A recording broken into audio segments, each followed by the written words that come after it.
So the Samsung Galaxy Fold just got some real attention at the Unpacked event. The device will release next month, and now according to a report, Samsung has two new foldable smartphones in development.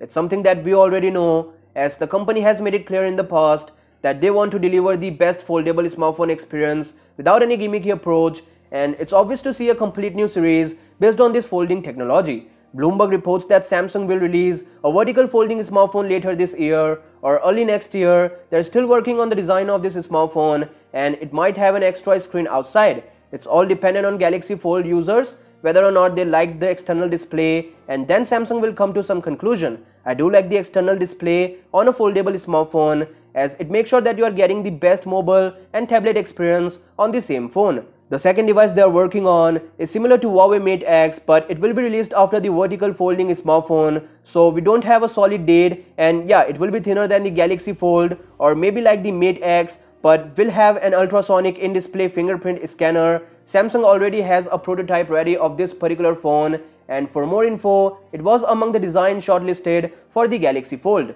The only reason behind this design is that the invert folding smartphone is superior, and it also promises to give the best experience. Also, Samsung is working on the foldable display tech. The report says that after 10,000 folds, the display actually develops a crease in middle, which is a big issue for almost every user. So to work upon that thing, they will provide a free screen replacement if you face the same problem. They will provide the best service for this premium phone, and for future tech like this, Samsung has started working on the display to just eliminate this whole issue. Additionally, Samsung Galaxy S10 is doing good in every market, and now Huawei expects Samsung to ship 40 to 45 million S10 units by the end of this year.